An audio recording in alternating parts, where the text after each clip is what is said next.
আমার একটি কথা জানা থাকলে অন্যকে বলো। 2, বনি ইসরায়েলের কাহিনী বলো, কোনো দোষ নেই। 3, কেউ যদি কোনো কথা আমার নামে বলে, সেই কথা যদি আমার না হয় তাহলে তার থাকার জায়গা জাহান্নাম। 3 নম্বর বাক্যের সাথে আগের 2টা বাক্যের কোনো মিল নেই। 3 নম্বর বাক্যটা যদি এভাবে হতো, 1, আমার একটি কথা জানা থাকলে অন্যকে বলো। 2, বনি ইসরায়েলের কাহিনী বলো। 3, তাহলে তোমরা জান্নাত পাবা। তাহলে একটা মিল হতো কথার। দেখেন কথার মিল নাই। 1, আমার একটি কথা জানা থাকলে অন্যকে বলো। 2, বনি ইসরায়েলের কাহিনী বলো। 3, কেউ যদি কোনো কথা আমার নামে বলে, সেই কথা যদি আমার না হয় তাহলে তার থাকার জায়গা জাহান্নাম। 3 নম্বর বাক্যের সাথে আগের 2টা বাক্যের কোনো মিল নাই। 1, আমার একটি কথা জানা থাকলে অন্যকে বলো, এই কথা যারা জানে আলেম তাকে বললেন। 2, বনি ইসরায়েলের কাহিনী বলো, কোনো দোষ নেই, যারা জানে কাহিনী, যারা আলেম তারাকে বললেন। 3, কেউ যদি কোনো কথা আমার নামে বলে, সেই কথা যদি আমার না হয় তাহলে তার থাকার জায়গা জাহান্নাম। এটা আল্লাহর নবী আলেমকে বললেন।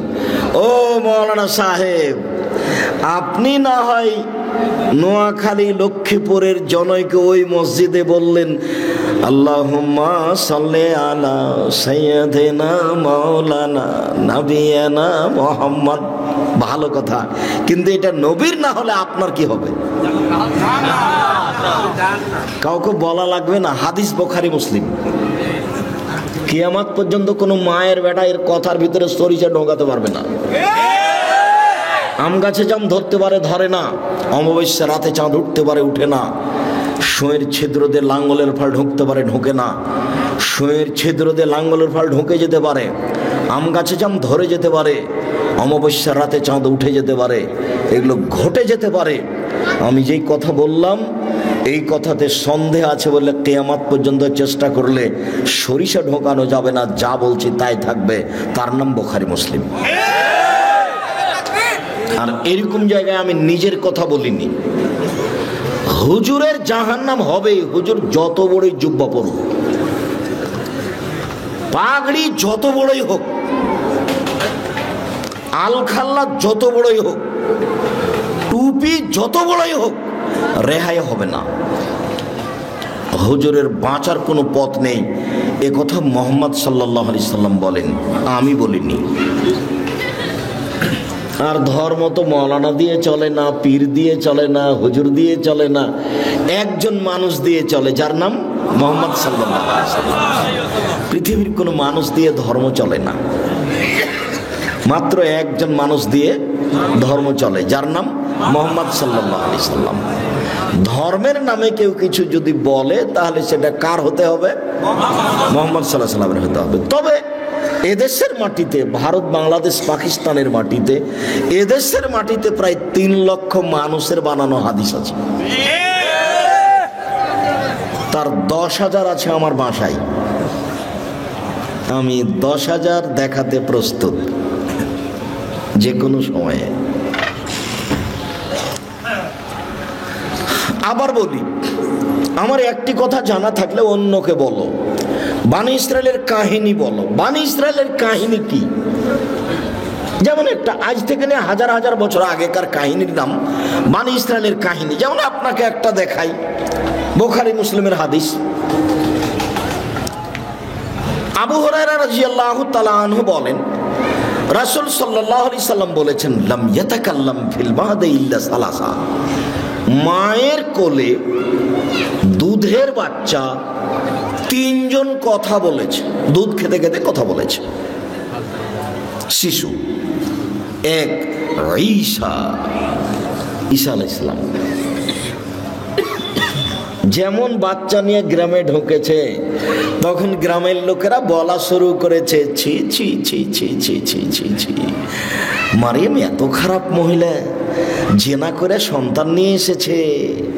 আরে ওর তো বাপ ভালো মানুষ ছিল, ওর মা কত ভালো মানুষ ছিল, ছি ছি ছি ছি ছি, কত খারাপ মহিলা, অবৈধ সন্তান নিয়ে এসেছে গ্রামে। সবাই বলা বলি করতে লাগলো। এ তো মুখ তো বন্ধ করা যাবে না কারো, যার যা ইচ্ছা সে তা বলে নিচ্ছে। এখন উনি আর কি বলবেন? তখন উনি বলছেন, বাচ্চার সাথে কথা বলেন। তখন বাচ্চা বলছেন, আব্দুল্লাহ নবী, আমি হচ্ছে আব্দুল্লাহ, আল্লাহর বান্দা, আমি নবী। দুধের বাচ্চা কথা বলছে। 2 রাজুলুন কানাফি বানি ইসরাইল ইকরাল্লাহু জোরাইজ। হাজার বছর আগে একটা লোক ছিল, তার নাম ছিল জোরাইজ। ইসল্লফি সৌমাতে, সে তার গির্জা ঘরে ইবাদত করত। ফাআতাত উম্মুহু, একদা তার মা তার কাছে আসলো। ফাদাতহু, তার মা তাকে ডাকলো। যখন তার মা তাকে ডাকলো, ফাকালা, সে নিজেকে বলতে লাগলো, উজিবহা উসল্লি, আমি কি এখন আমার মায়ের ডাকে সাড়া দিব না সলাত আদায় করব? আমার মা যে ডাকছে, আমি যে এখন সলাত আদায় করছি, তো আমি এখন মায়ের ডাকে সাড়া দিব সলাত বাদ দিয়ে, না আমি সলাত আদায় করতেই থাকবো? তা ভাবতে ভাবতে একটু দেরি হয়ে গেছে। দেরি হতেই মা বলছেন, আল্লাহুম্মা, তুমি তো তাতুরিয়া ওজুহাল মুমিসাত, আল্লাহ তুমি এই ছেলের মরণ দিও না, পতিতালয়ের মহিলার মুখ দেখা পর্যন্ত। আল্লাহ, এই ছেলে যেন না মরে একজন খারাপ বদ মহিলার সাথে দুর্ঘটনা না হওয়া পর্যন্ত। আল্লাহ, পতিতালয়ের মহিলার মুখ দেখা না পর্যন্ত এই জন্য না মরে। এই কথা বলে মা চলে গেলেন। মায়ের মন খারাপ। ফাতার রাজাতুল্লাহ হিমবা, বলতে না বলতে একজন মহিলা এসে উপস্থিত।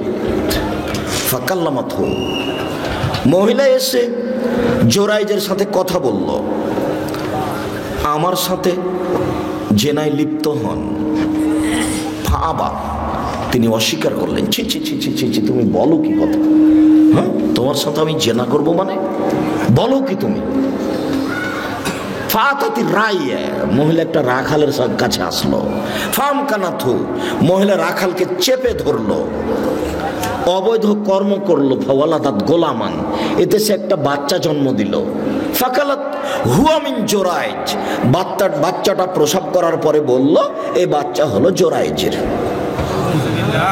ফাতাহু, জনগণ তার গির্জা ঘরের কাছে আসলো। ফাকাসসারুহু, তার গির্জা ঘরকে ভেঙে খান খান ধুলা ধুলা করে দিল। ওয়ানজালুহু, তারা তাকে গির্জা ঘর থেকে বের করে টেনে হেঁচড়ে রাস্তায় নামিয়ে দিল। ও সাব্বুহু, যার যা ইচ্ছা সে তা গালি দিল। গির্জা ঘরে অবৈধ কর্ম করে, এইটা প্রমাণ তাদের কাছে মহিলার মুখের মাধ্যমে। আপনার লক্ষ্মীপুর জেলে 20 বছর 10 বছর থেকে কতজন লোক আছে, ও নিজেও জানে না আমি কেন জেলে। জজও জানে না ঘটনা কি, উকিলও জানে না ঘটনা কি। সাক্ষী বলছে আমি 2 চোখে মারতে দেখেছি, অথচ সেদিনও লক্ষ্মীপুরেই ছিল না, ছিল রংপুরে। তার নাম মিথ্যা সাক্ষী, তার নাম মিথ্যা সাক্ষী। পৃথিবীতে 3য় মহাপাপ হলো মিথ্যা সাক্ষী।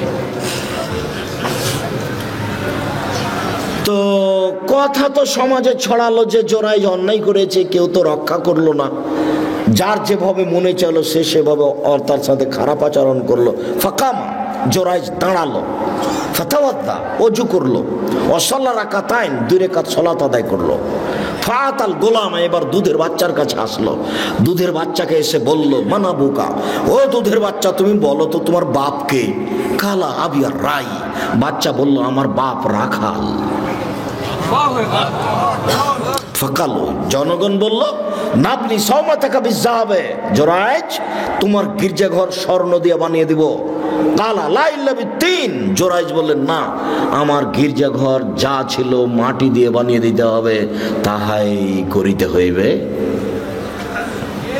হাদিস মুসলিম। এর নাম বানি ইসরায়েলের কাহিনী, হাজার বছর আগের কাহিনী। কাহিনী সত্য বলতে পারবেন। এই হাদিসে কি বুঝলাম? এক নাম্বার বুঝলাম, ভুলেও কোনোদিন ছেলে মেয়ের জন্য বদদুয়া করবেন না।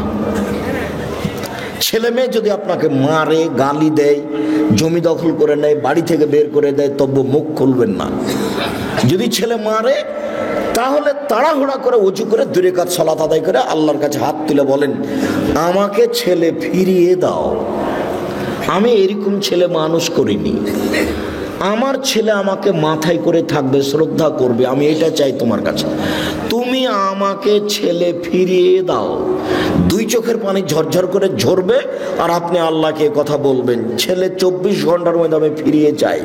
যেই ছেলে আমার পা ধরে বলবে, আব্বা ভুল হয়েছে, আপনাকে আর আমি কোনোদিন কোনো কথা বলবো না, আমি আমার জীবন বাজি রেখে আপনাকে শ্রদ্ধা করব, আপনার যা কিছু বলার আপনি বলবেন, আমি কোনোদিন প্রত্যুত্তর করব না, আমি এইটা চাচ্ছি তোমার কাছে। কেন আপনি বলতে গেলেন তোর উপরে গজব নাযিল হবে, তোকে ত্যায্য পুত্র করলাম, তোকে এই করলাম, তোকে সে করলাম, তোকে জমি দিব না, তোকে জায়গা দিব না, তুই বাড়ি থেকে বের হয়ে যায়, এই কথা বললেন কেন আপনি? শোনেন, বাপ হিসেবে, মা হিসেবে জীবনে কোনোদিন ছেলে মেয়ের বিরুদ্ধে মুখ খুলবেন না। রাসূল সাল্লাল্লাহু আলাইহি ওয়াসাল্লাম নিষেধ করেছেন, কখনো তোমরা তোমাদের ছেলে মেয়ের উপরে বদদুয়া করো না। 3 শ্রেণীর মানুষের দোয়া কবুল হবে, মধ্যে কোনো আড় নাই, বলার সাথে সাথে লেগে গেছে, বলার সাথে সাথে একবারে লেগে যাবে, সেটা হলো বাপ মা। মন খারাপ করবেন না ছেলে মেয়ের উপরে। ছেলে মেয়ে যদি খারাপ আচরণ করে তো আমি যেটা পরামর্শ দিলাম পালন করতে পারবেন না? পরামর্শ মনে হবে মনে নেই, বলেন তো কি পরামর্শ দিলাম? সুন্দর করে অজু, নোয়াখালীর অজু করবেন না, তাড়াহুড়া করে শুকা আছে ফাঁকা আইগুলো নেই, মনে কষ্ট নেন না। মাঝে মধ্যে একটু বলছি এই জন্য যে আমারও খুব কষ্ট হয় যে মানুষ কেন শিরককে নেকির কাজ বলছে, বিদআতকে নেকির কাজ বলছে। যদি ফরিদপুর, শরীয়তপুর, মাদারীপুর, মাগুরা তারা এরকমই, কিন্তু আপনাদের চেয়ে তারা বেশি আগিয়েছে বলে আমার অনুমান। ঠিক বরিশাল, পিরোজপুর, ঝালকাঠি, ভোলা, বরগুনা, পটুয়াখালী আপনাদের মতোই শিরক বেদাত নেকির কাজ, এরপরে আপনাদের চেয়ে তারা অনেক বেশি আগিয়েছে বলে আমার অনুমান। আব্দুর রাজ্জাক সাহেব আমাদের কি দুর্বল দেখছেন? কিছুটা কিছুটা তাই আমার মনে তাই হচ্ছে, আমি বাহ্যিক অনুমান করে বলছি। আমি তো চট্টগ্রাম, সিলেট, বরিশাল, নোয়াখালী, ফরিদপুর যাচ্ছি, তাতে আমার অনুমান।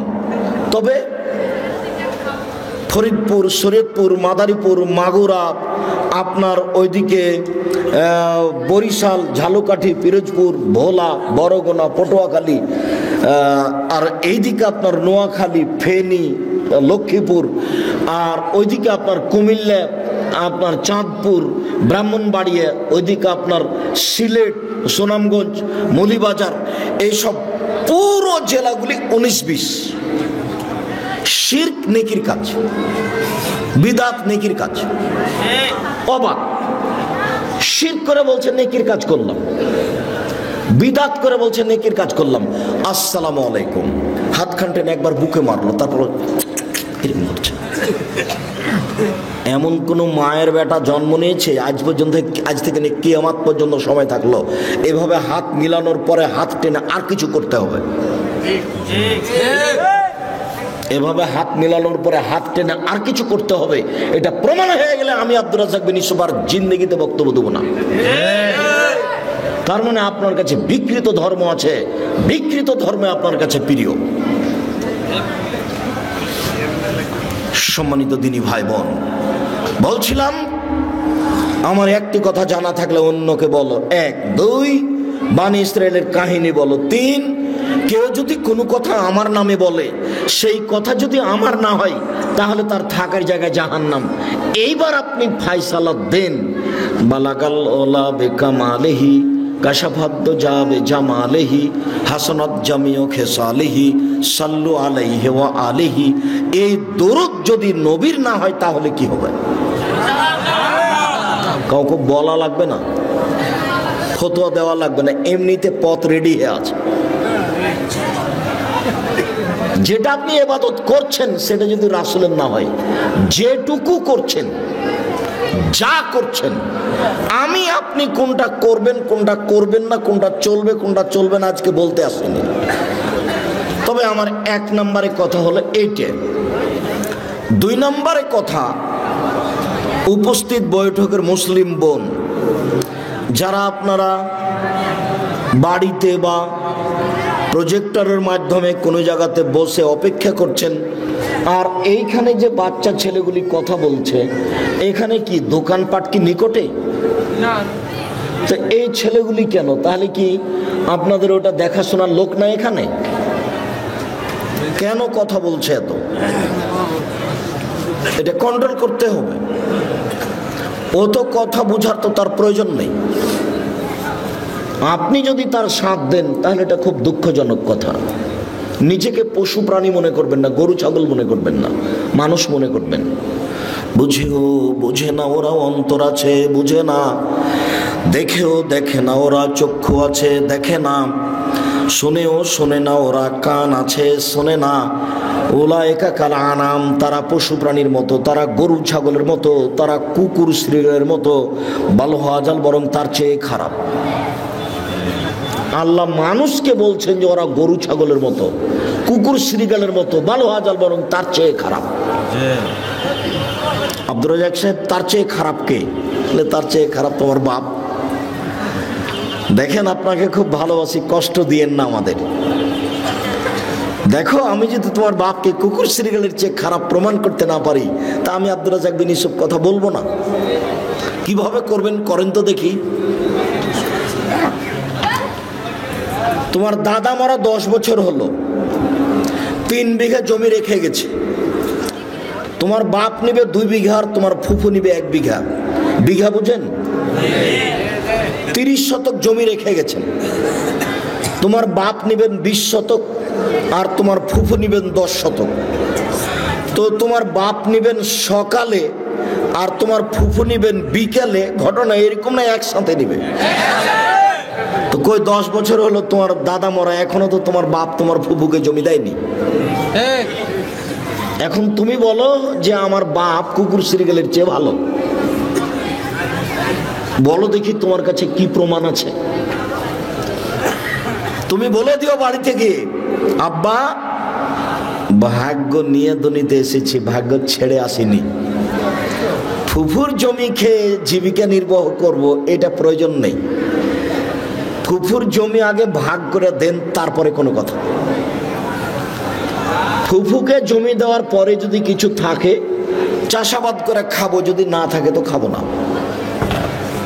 আপনি কি মনে করছেন আব্বা যে ভাগ্য ছেড়ে এসেছি তাই ফুফুর জমি খেতে হবে? 24 ঘন্টার মধ্যে তোমার বাপ তোমার ফুফুকে জমি দিয়ে দিবে, জরুরি ঘোষণা। 24 ঘন্টা পার হয় না যেন, তারপরে তুমি বলিও যে আমার বাপ কুকুর শ্রীগালের চেয়ে ভালো। আমি এ কথা বলিনি, এই কথা আল্লাহ বলছেন। বুঝেও বুঝে না ওরা অন্তর আছে, বুঝে না। দেখেও দেখে না ওরা চক্ষু আছে, দেখে না। শুনেও শোনে না ওরা কান আছে, শোনে না। উলাইকা কাল আনাম, তারা পশু প্রাণীর মতো, তারা গরু ছাগলের মতো, তারা কুকুর শ্রীগালের মতো, বাল হাজাল বরং তার চেয়ে খারাপ। এটা তো আল্লাহ বলছেন, আমি বলিনি। বলো দেখি তার চেয়ে খারাপ কে? বাপ বেটা মেলা যৌতুক নিয়েছো, আর খারাপ হবে আরেকজন। তোমাকে তো আমি বলেছি যে ভিক্ষা করে টাকা দিয়ে চাউল কিনে ভাত খেয়ে ইবাদত কবুল হবে, যৌতুকের টাকা দিয়ে চাউল কিনে ভাত খেয়ে ইবাদত কবুল হবে না। বাপ বেটা মেলা ভিক্ষা করো। পাশের ট্রেন স্টেশন নেই? লক্ষ্মীপুর ট্রেন স্টেশন কত দূর? লোকে যদি কাজে না নেই তাহলে ট্রেন স্টেশন চলে যায়। সকালে গিয়ে মানুষের ব্যাগ বোকচা ধরে গাড়িতে তুলে দিবা, রাত 9টা-8টা পর্যন্ত দিও, দেখবে যে 300-400 টাকা হয়েছে। ভিক্ষা করে খাও, মানুষের বাড়িতে কাজ করে খাও, যৌতুক নিলে কেন? আগামীকাল সন্ধ্যা হতে হতে সাইকেল ফেরত দিতে হবে, মোটর সাইকেল ফেরত দিতে হবে, টাকা ফেরত দিতে হবে। আব্দুর রাজ্জাক সাহেব, আমার শ্বশুর আমাকে খুশিয়ে দিয়েছে। ধর বেটা, খুশিয়ে তোমার শ্বশুর ফকিরকে দেয় না কেন মোটর সাইকেলটা? তোমাকে খুশি হয়ে দিয়েছে? বাপ বেটা শরম পাও না? বাপ বেটার একটু লজ্জা হয় না? বাপ বেটার একটু হায়া হয় না? বাপ বেটা মানুষের কাছে হাত পাতো ভিক্ষা করো এভাবে? যাও,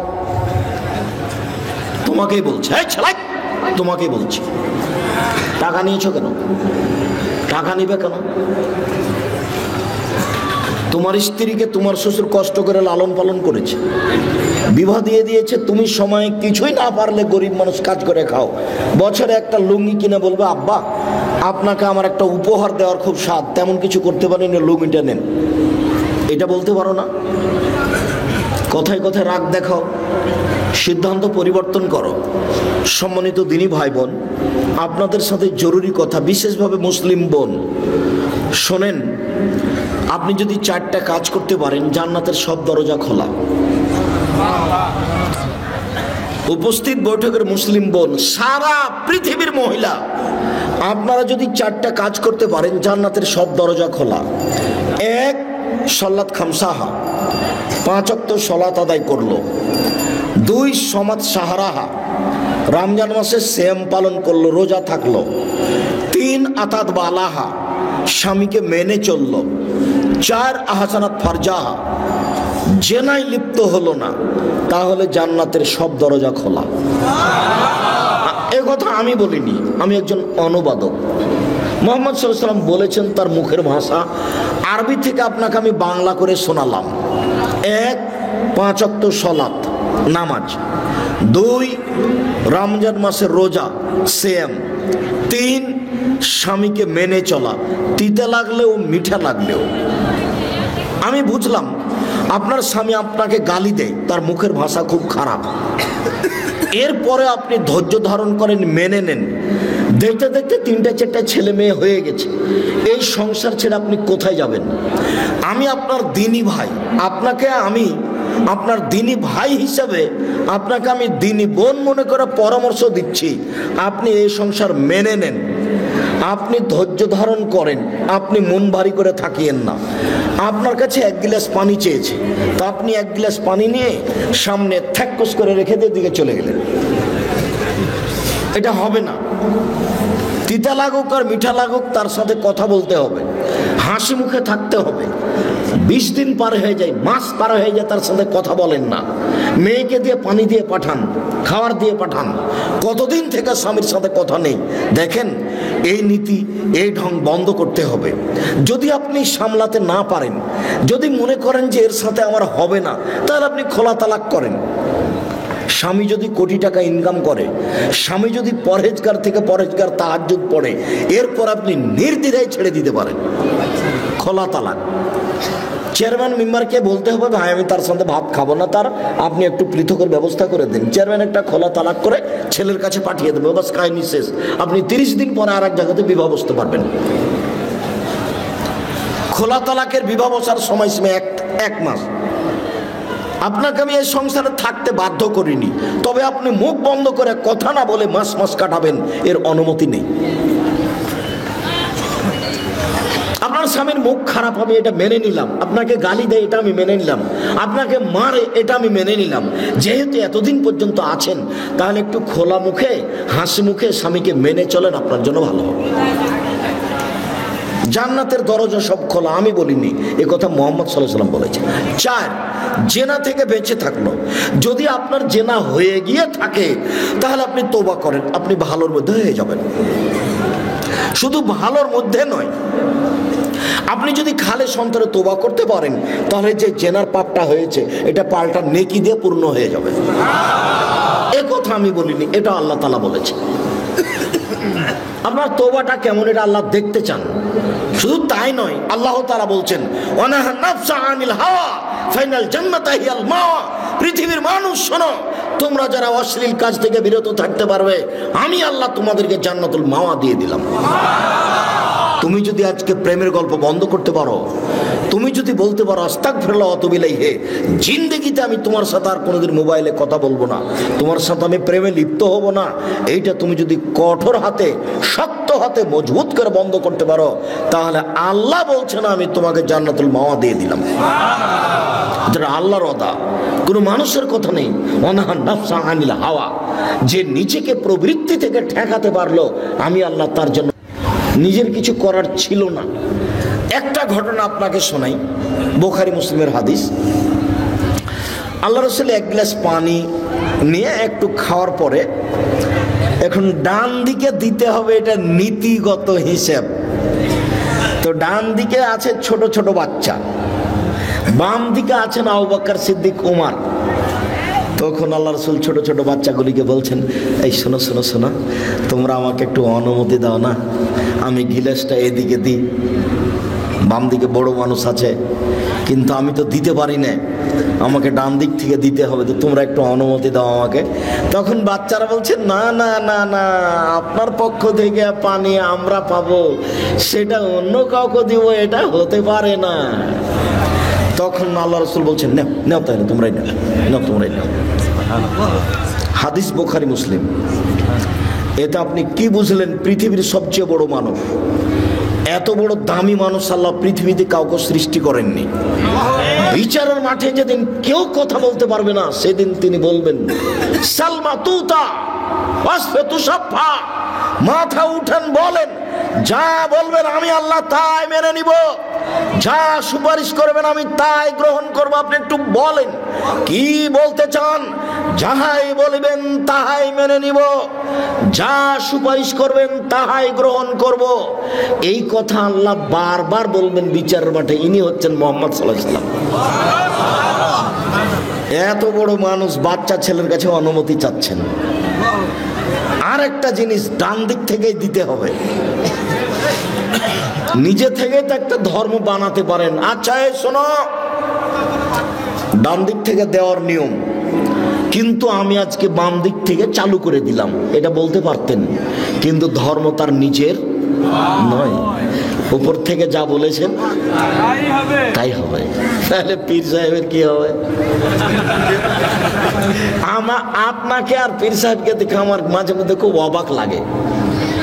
আর যেসব দিনী ভাই বোন আমার বিরুদ্ধে বলে, তাকেও দেখে আমার অবাক হয় যে আমি তো কোনোদিন অপ্রয়োজনীয় বাক্য বললাম না, তো আমার পিছনে লাগলো কি করে, কেন এ কথা বলছে? আচ্ছা, আমি না হয় চাঁপাইনবাবগঞ্জ পল্লী এলাকাতে বক্তব্য দিতে গিয়ে বলেছিলাম, ঘটনাটা ছিল এই যে চাঁপাইনবাবগঞ্জ পল্লী এলাকার মহিলারা বাড়ির পিছন দিকে গিয়ে সমতল মাটিতে বসে পেশাব করে। তো সমতল মাটিতে বসে পেশাব করলে পেশাব ছিটে এসে গায়ে লাগবে। মানুষের পেশাব ভয়াবহ, ইবাদত কবুল হবে না, না ধুইলে কবরে শাস্তি হবে। পক্ষান্তরে চাঁপাইনবাবগঞ্জের মহিলা পুরুষ গাভীর পাশ দিয়ে গেলে, গাভী যদি পেশাব করে তাহলে কাপড়টা গুটিয়ে ধরে দূর দিয়ে যায়, যেন গাভীর পেশাব কাপড়ে না লাগে। অথচ যেসব প্রাণীর গোশত খাওয়া যায় সেসব প্রাণীর পেশাব নাপাক নয়। ওটা হাদিস বুখারী মুসলিম। আমার কিছু করার নেই।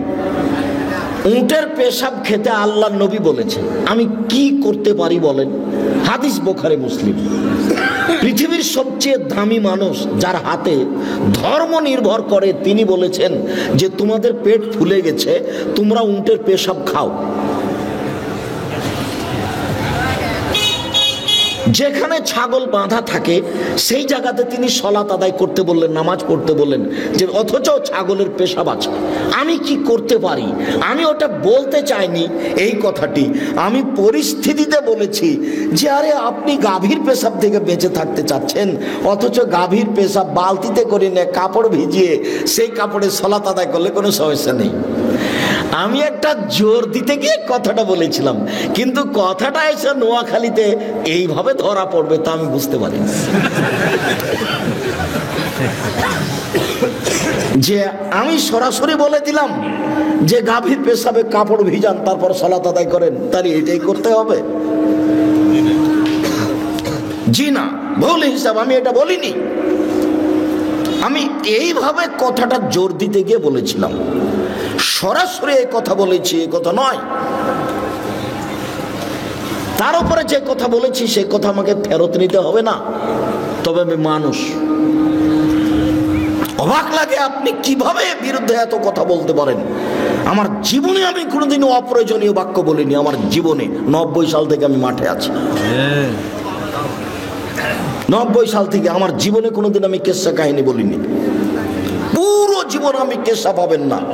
আমি যদি কারো কথা নকল করেছি তখন এভাবে বলেছি, তখন কেসাটা এভাবে দেখিয়েছি যে জনৈক বক্তা বক্তব্য বলছেন, একদিন গভীর রাতে বাইজিদের মাতা পানি চাইলেন। বাইজিদ দেখেন বাড়িতে পানি নাই, দূরে পানি আনতে চলে গেলেন। পানি নিয়ে এসে দেখেন মাতা ঘুমিয়ে গেছেন। বাইজিদ গিলাস হাতে করে মায়ের পাশে দাঁড়িয়ে থাকলেন। সকাল হয়ে গেল, মায়ের ঘুম ভেঙে গেল। মা দেখে পাশে বাইজিদ গিলাস নিয়ে দাঁড়িয়ে আছে। বাবা বাইজিদ তুমি কেন দাঁড়িয়ে আছো? আম্মা আপনি সন্ধ্যা রাতে পানি চেয়েছিলেন, দেখি বাড়িতে পানি নাই, দূরে পানি আনতে গেলাম, পানি নিয়ে এসে দেখে আপনি ঘুমিয়ে গেছেন। আমি চিন্তা করলাম রাতের কোনো অংশে যদি আমার আম্মা পানি চান, আমি যদি নির্ধারিত সময়ে পানি দিতে না পারি তাহলে আমি উপযুক্ত সন্তান হতে পারবো না। সেই জন্য আমি গিলাস নিয়ে দাঁড়িয়ে আছি। মা গিলাসটা হাতে করে পানিটুকু পান করে নিয়ে বাচ্চাকে শুইয়ে দিয়ে আল্লাহর দরবারে প্রার্থনা করতে লাগলেন, আল্লাহ আমার বাইজিদের প্রতি আমি খুশি হয়ে গেছি, তুমি আমার বাইজিদকে কবুল করে নাও।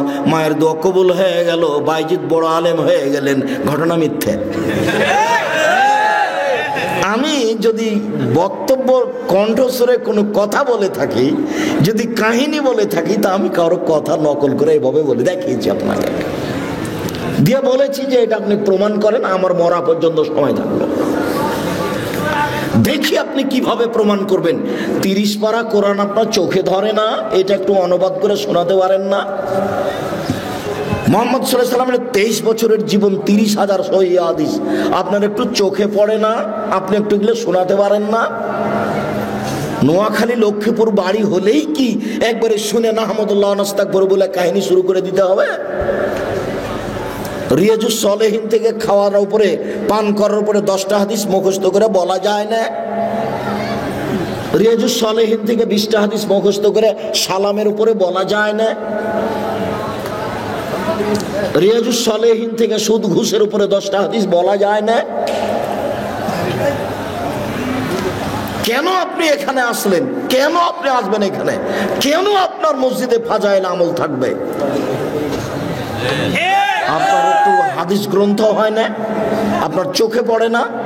কেন আপনি ওসব বলবেন যে কিসসা কাহিনী দিয়ে শোনাবেন? কেন আপনি করবেন এটা? কি প্রমাণ আছে তার? শুনুন, জোর করে পরকাল হারায়েন না, টুপি দিয়ে বিচারের মাঠ রক্ষা হবে না। শুনুন, জুব্বা দিয়ে বিচারের মাঠ রক্ষা হবে না। শুনুন, পাগড়ি দিয়ে বিচারের মাঠ রক্ষা হবে না। বিচারের মাঠ বড় কঠিন। আলিয়াউমা লা তামলিকু নাফসুন লিনাফসিন শাইআ। আজ কোন মানুষ কোন মানুষের কোনো উপকার করতে পারবে না। একচ্ছত্র মালিকানা আমার। আইনাল জব্বার আইনাল মুতাকাব্বির। স্বৈরাচারী, স্বেচ্ছাচারী, অহংকারী, বদ মেজাজিরা কোথায়? আনা মালিকুল আমলাক, আমি হচ্ছি রাজাধিরাজ। এই কথা বলে বিচার শুরু হবে। বিচারের মাঠ বড় কঠিন। সম্মানিত দিনী ভাই বোন, স্বামীকে মেনে চলেন। 3টে গুণের ভিত্তিতে একজন মহিলা ভালো হতে পারে। 1, স্বামীর সাথে কথা বললে হাসি মুখে বলে। 2, স্বামী আদেশ করলে পালন করে।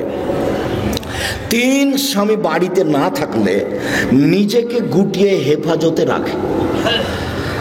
ভাবির বাড়ি, চাচির বাড়ি চলে যায় না, মোবাইলে গল্পে লিপ্ত হয় না, নিজেকে হেফাজতে রাখে। মনে থাকবে কি? ভালো মহিলার কয়টা গুণ বলেন তো দেখি? 3টে। 1, স্বামীর সাথে কথা বললে হাসি মুখে বলে। 2, স্বামী আদেশ করলে পালন করে। 3, স্বামী বাড়িতে না থাকলে নিজেকে হেফাজতে রাখে। এই 3টে গুণের ভিত্তিতে একজন নারী ভালো হতে পারে। এবার আপনাকে নিয়ে একটা কথা বলে আমরা আলোচনায় যাচ্ছি। আপনি কে? আপনার পরিবারের উপরে আপনার কি ক্ষমতা আছে? প্রেসিডেন্ট আইয়ুব, পাকিস্তানের প্রেসিডেন্ট মার্শাল্লাহ জারি দেশে 44 ধারা জারি আছে, কারফিউ জারি। সন্ধ্যার পরে কেউ বাড়ি থেকে বের হতে পারবে না, 4টায় যাতায়াত বন্ধ। সেদিন একটা ভ্যানওয়ালা বলছে যে খুব তাড়াতাড়ি বাড়ি যেতে হবে। বলে কেন? বলে ফখরুদ্দিনের যুগ। কি যে হয়! রাজশাহী মেডিকেলে গিয়ে দেখছি যে মেডিকেল একটা কলার ছালও নাই, মানুষও নাই। আমার নিজের কথা বলছি, নিজের চোখের দেখা কথা। আর ভ্যান চালকের কথা আমি নিজে নকল করছি। তার নাম ক্ষমতা।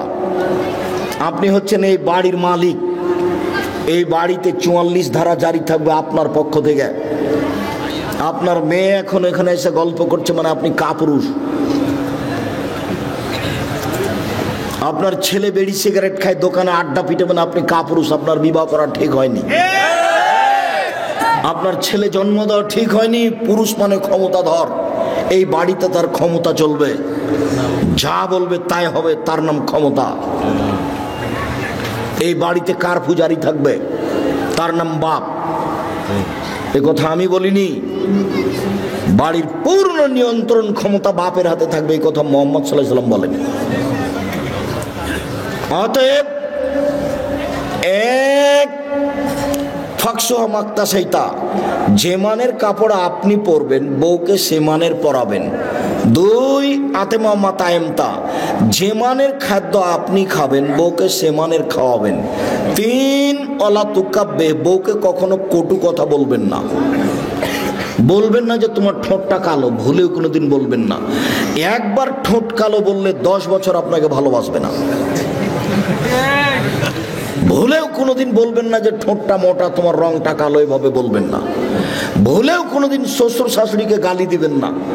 একদিন শ্বশুর শাশুড়িকে গালি দিলে আপনার বউ আপনাকে জীবনে কোনোদিন ভালোবাসবে না। ভুলেও কোনোদিন কটু কথা বলবে না। এই ছেলে, তোমাকে বলছি, বউয়ের সাথে তোমার এত খারাপ ব্যবহার কেন? তুমি কথাও কথা তোমার স্ত্রীকে গালি দাও কেন? ও কি পশু প্রাণী নাকি? ও কি তোমাদের বাড়ির কুকুর শ্রীগাল, পশু প্রাণী? তুমি তোমার বউকে এত তুচ্ছভাবে দেখো কেন? মুহাম্মদ সাল্লাল্লাহু আলাইহি ওয়াসাল্লাম বলেছেন বউকে কটু কথা বলবা না। 4 ওলা তাজের বেলা লজে, মুখের উপরে মারবা না। 5 ওলা তাতরো খাইল্লা ফিল বাইতে, তুমি তোমার বাড়ি ছাড়া তোমার বউকে কোথাও যেতে দিবা না। ও খালার বাড়ি যেতে পাবে না, ও ফুফুর বাড়ি যেতে পাবে না, ও ভাবির বাড়ি যেতে পাবে না, ও মায়ের বাড়ি যেতে পাবে না। জরুরি প্রয়োজন ছাড়া বাড়ি ত্যাগ করতে পারবে না। এই কথা মুহাম্মদ সাল্লাল্লাহু আলাইহি ওয়াসাল্লাম বলেন, আমি বলিনি। ও আপনার বাড়ির বাইরে যেতে পারে না। বিবাহের বাড়িতে যাওয়ার কোনো প্রশ্নই আসে না। বিবাহের বাড়িতে গেলে স্বামীর সংখ্যা বেশি হয়ে যাবে।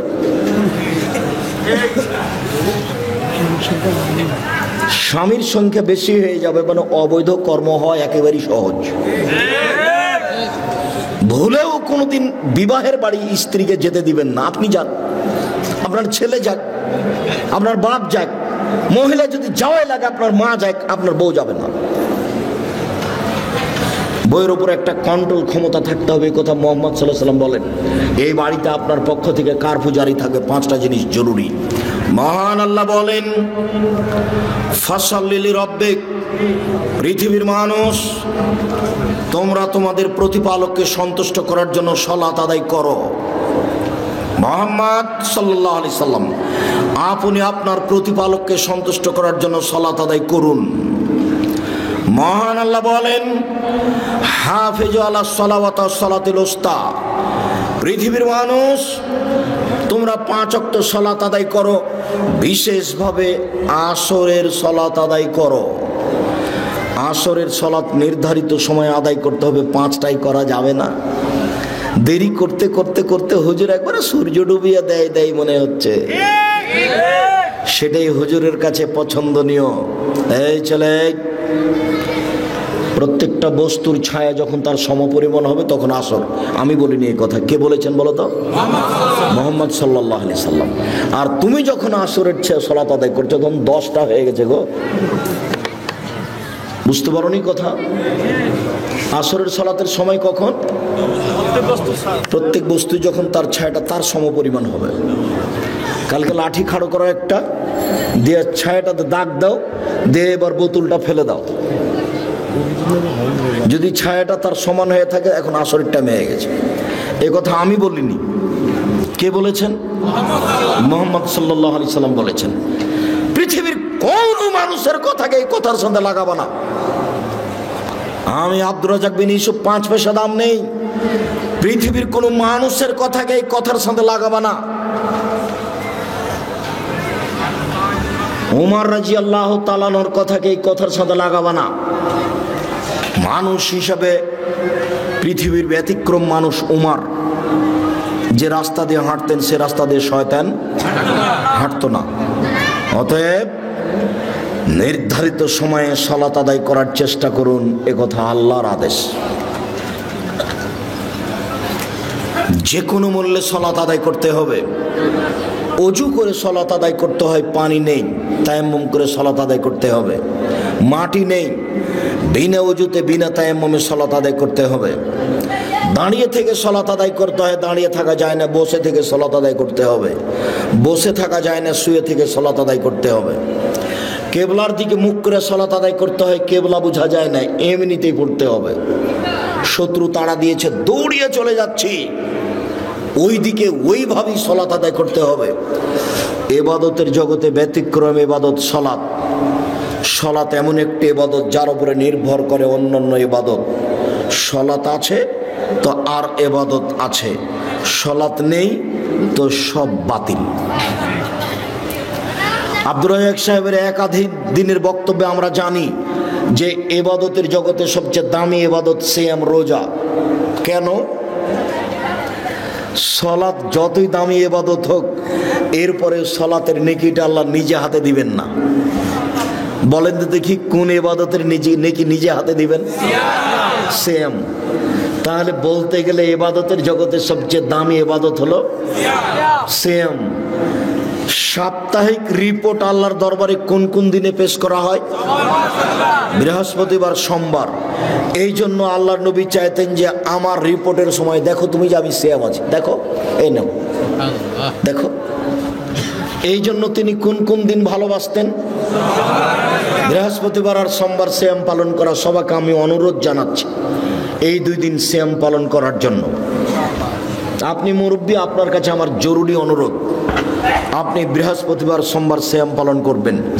আর বাৎসরিক রিপোর্ট কোন দিন পেশ করা হয়? না না না না, শাবান মাসে। তবে শাবান মাসের কোন দিন সেই দিন মুহাম্মদ সাল্লাল্লাহু আলাইহি ওয়াসাল্লামের জানা ছিল না, যার কারণে তিনি শাবান মাসে বেশি বেশি সিয়াম পালন করতেন। বর্ণনাকারী বলছেন, আল্লাহর নবী আপনি শাবান মাসে এত বেশি রোজা থাকেন, সিয়াম থাকেন কেন? তখন আল্লাহ রাসূল বলছেন, দেখো শাবান মাসের বাৎসরিক রিপোর্ট পেশ করা হয়, কোন দিন আমার জানা নাই। কিভাবে কিভাবে ভারত, বাংলাদেশ, পাকিস্তানের আলেম ওলামা জেনে নিলেন সেদিন 15ই শাবান। তাই কলকারখানা, অফিস আদালত, কোর্ট কাছারি, শিক্ষা প্রতিষ্ঠান সবকিছু বন্ধ করে আতর গোলাপ মেখে রাতে গোসল করে দিনে সিয়াম থাকে। অবাক কথা, এত বড় সুযোগ হলো তো আল্লাহ নবী তাহলে একদিনই থাকতেন। একদিন না থেকে তিনি বেশি দিন থেকেছেন, একবার 15 তারিখ পর্যন্ত, 20 তারিখ পর্যন্ত, 25 তারিখ পর্যন্ত, 27 তারিখ পর্যন্ত। খালি এই টেনশনে যে কোন দিন যে হলো, কোন দিন যে হলো বাৎসরিক রিপোর্টের দিন। তো সেটা কোন মাস? শাবান মাস। কোন দিন কেউ জানে না। কিভাবে কিভাবে আমরা জেনে নিয়েছি সেই দিন কোন দিন? 15ই শাবান। হাসাওয়া কাল্লা, কখনো নয়, ভুল হিসাব। বেশি বেশি সিয়াম পালন করে ধরতে হবে রিপোর্টের দিন। ইবাদতের জগতে সবচেয়ে দামি ইবাদত সিয়াম, এ কথা ঠিক। কিন্তু যদি নামাজ না থাকে তাহলে রোজাটাকে আল্লাহ এভাবে কেটে দেবেন, যা এটা বাতিল। ইবাদতের জগতে শক্তিশালী, ক্ষমতাধর, পাওয়ারফুল ইবাদত হলো দান। দানের চেয়ে এত ক্ষমতাধর শক্তিশালী ইবাদত পৃথিবীতে নেই। দান করলেন এখানে মায়ের নামে কবরের শাস্তি বন্ধ, ক্ষমতাই ভিন্ন। আল্লাহ নবী বলছেন যে পানি যেমন আগুনকে নিভাতে পারে, দান তেমন পাপকে মিটাতে পারে। দান করে পাপ মিটিয়ে দেন। আল্লাহ খুব রাগান্বিত, আপনাকে জাহান্নামে দিবেন। তো 10 টাকা দান করেছেন, 500 টাকা দান করেছেন, তখন আল্লাহ বলছেন আচ্ছা আচ্ছা ঠিক আছে, যাও, নরম হয়ে গেছে, যাও যাও জান্নাতে যাও। দানের খুব ক্ষমতা। কিন্তু দানের যতই ক্ষমতা থাক, যদি সে সালাত না থাকে তাহলে দানকে আল্লাহ কি করবেন? কেটে দেবেন।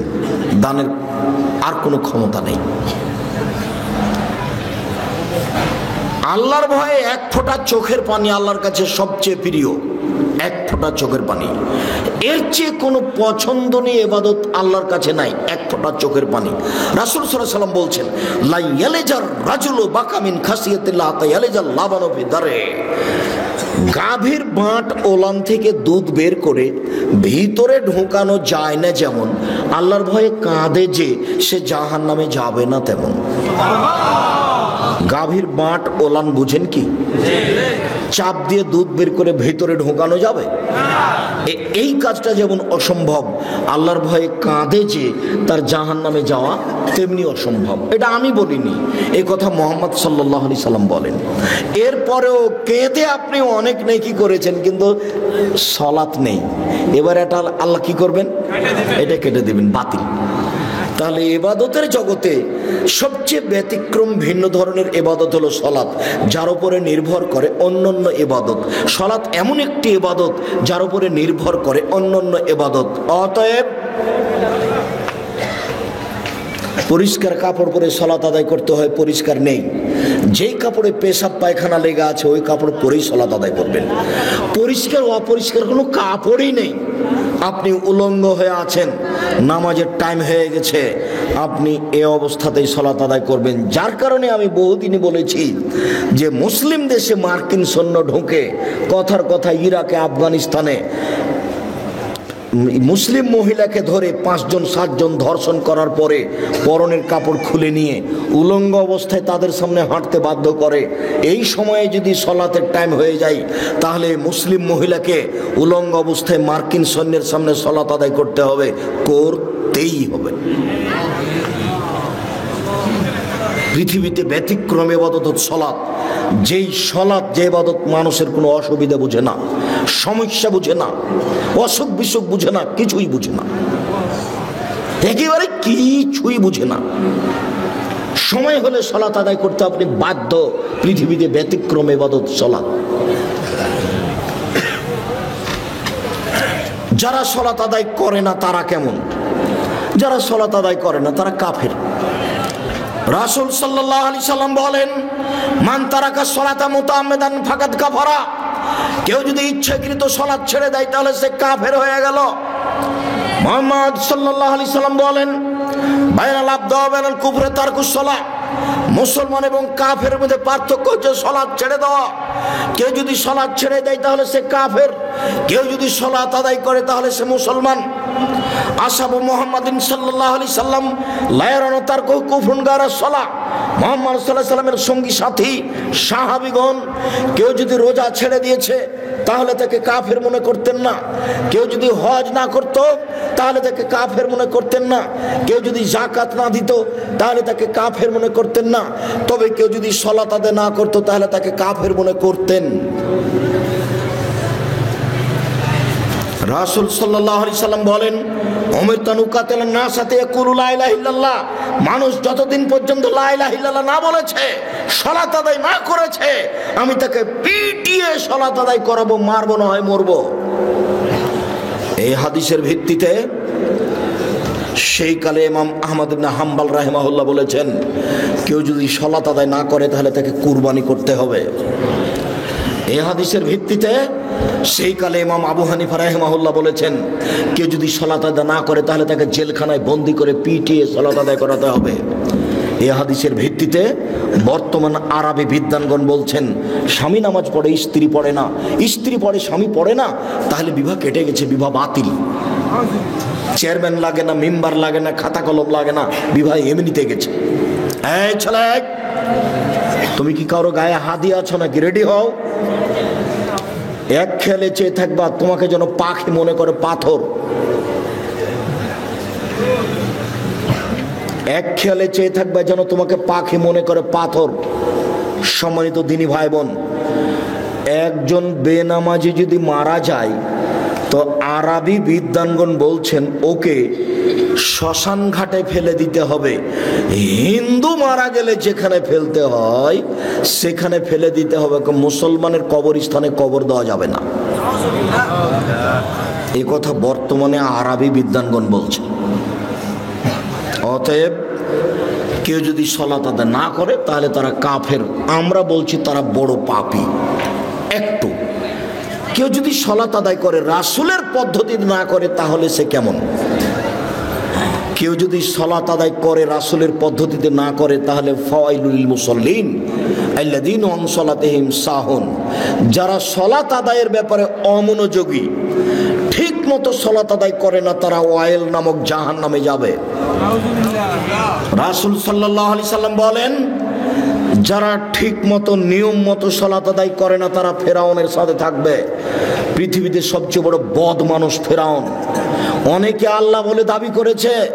Charles Darwin, Hume, Hegel, Lenin, Karl Marx, Engels, Abraha, Abu Jahal, Abu Lahab, Dakianus, ডিকেটিস, সক্রেটিস, নমরুদ, ফেরাউন, সাদ্দাদ, কারণ অনেকে আল্লাহ বলে দাবি করেছে, তবে ফেরাউনের মতো নোংরা দাবি কেউ করেনি। মিশর জাদুঘরে ঢুকে বারবার বলছি, মোহাম্মদ, ফেরাউনের লাশ কোথায় সেখানে চলো। 150 পাউন্ড দিয়ে টিকিট করে ভিতরে ঢুকেছি ফেরাউনকে দেখার জন্য। দীর্ঘ সময় কাটার পরে ফেরাউন কোথায় আছে খুঁজে পাওয়া যায় না। জিজ্ঞাসা করো, জিজ্ঞাসাতে বোঝা গেল আরো 300 পাউন্ডের টিকিট করে ঢুকতে হবে, সেটা এইদিকে। তো টিকিট করার পরে ভিতরে গেলাম, দেখি 12 জন লাশ, প্রায় সবাই একই, 19-20 বোঝা যায় না। একটা লাশের পাশে লেখা আছে আল ফারার আসলি, এ হচ্ছে আসল ফেরাউন। যদিও আমি খুব একটা নিশ্চিত বিশ্বাসী নই, কেননা যেখানে ফেরাউন ডুবে গেছে বলে তারা সাইনবোর্ডে লিখে রেখেছে।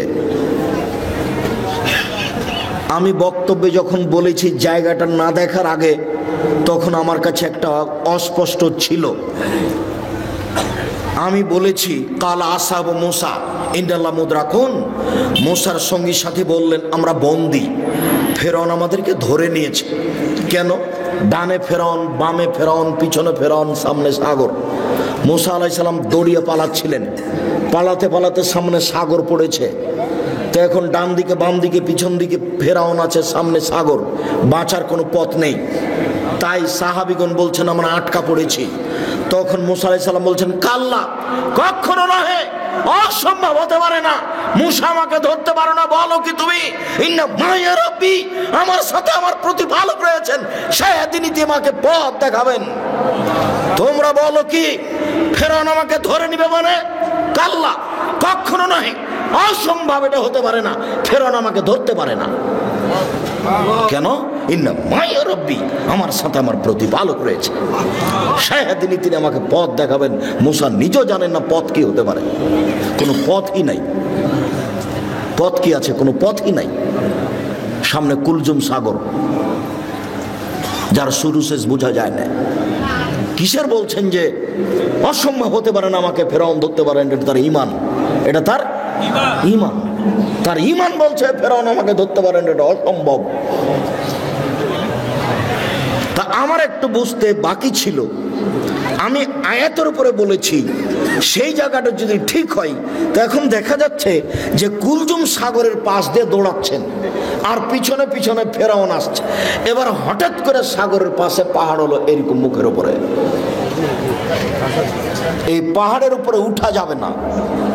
তাহলে এখন ডান দিকে আছে সাগর, মুখের উপরে আছে পাহাড়, বাম দিকে আছে ফেরাউন, পিছন দিকে আছে ফেরাউন, মানে চলে এসেছে।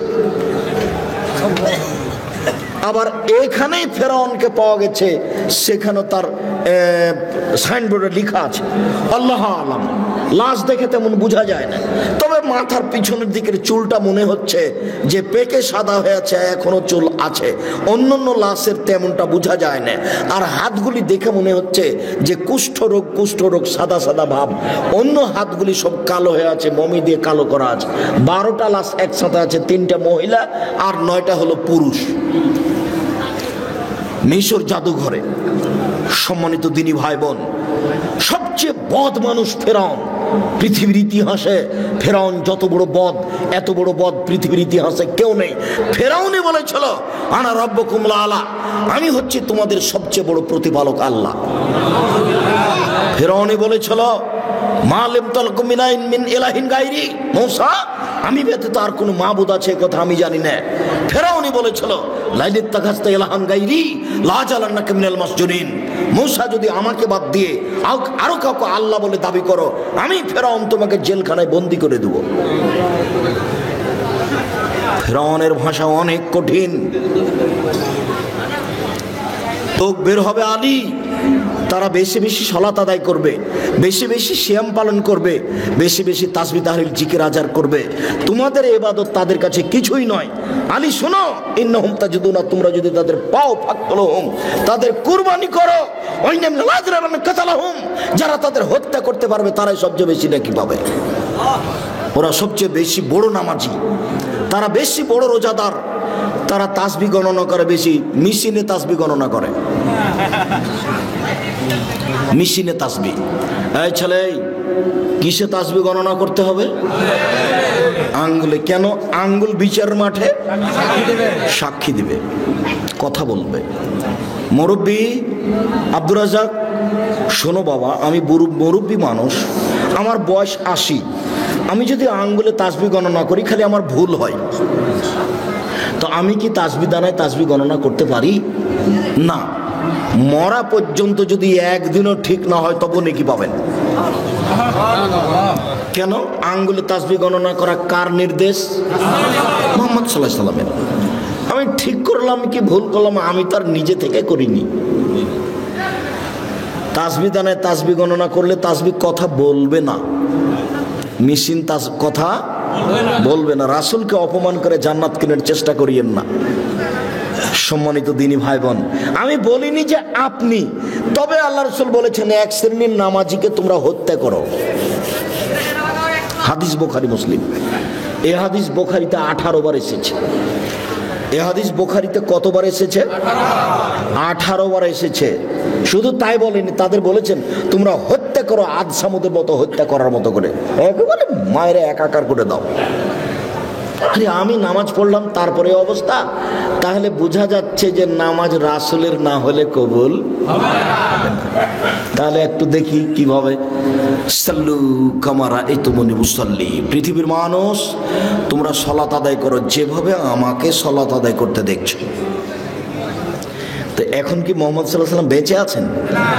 তো কিভাবে দেখবেন? হাদিস, ফাজাইল আমল, রিয়াজুস সলিহিন দেখেন, বুখারী দেখেন। বুখারী বললে তো মনটা খারাপ হবে, তো বুখারী থাক আপাতত আজকের জন্য। আজকের জন্য কি দেখতে বলছি? রিয়াজুস সলিহিন, এটা হাদিসের কিতাব, সবই হাদিস, আর দু একটা করে আয়াত দেওয়া আছে, সবই হাদিস সহিহ। আপনি রিয়াজুস সলিহিনের সালাত দেখেন, 1 মিনিট। আল্লাহু আকবার, আল্লাহু আকবার বলার পূর্বে কোনো কথা বলবেন না। নাওয়াইতু নুসাল্লি বললেই চলে গেছেন। মানে আমার একটি কথা জানা থাকলে অন্যকে বলো, বনী ইসরাইলের কাহিনী বলো। কেউ যদি কোনো কথা আমার নামে বলে, সেই কথা যদি আমার না হয় তাহলে তার থাকার জায়গা জাহান্নাম। নয়তো নুসাল্লি আরবা রাকাতিন লিজোহরে, জোহরের 4 রাকাত সালাতের আমি নিয়ত করছি, মর্মে যদি কোনোদিন নিয়তের দোয়া প্রমাণ হয়ে যায়, আমি আব্দুর রাজ্জাক বিন ইউসুফ নোয়াখালী লক্ষ্মীপুর আসা তো দূরের কথা, আর জাতির সামনে দাঁড়াবই না। আল্লাহর কসম, আল্লাহর কসম, আমি আর কোনোদিন দাঁড়াবো না। যদি নাওয়াইতু নুসাল্লি আরবা রাকাতিন লিজোহরে, জোহরের 4 রাকাত নিয়ত করছি সালাতের, এটা যদি প্রমাণ হয়ে যায়। তো নিয়ত কি আব্দুর রাজ্জাক সাহেব? মনের পরিকল্পনা। ওই যে আজান হয়েছে, এখন অজু করতে যাচ্ছেন, বলেন তো কিসের অজু করতে যাবেন? সালাতের, জোহরের সালাতের, এটার নাম নিয়ত। যেটা অন্তরে জাগে, যেটা ভাবেন, সেটার নাম নিয়ত। নিয়ত মুখে নয়।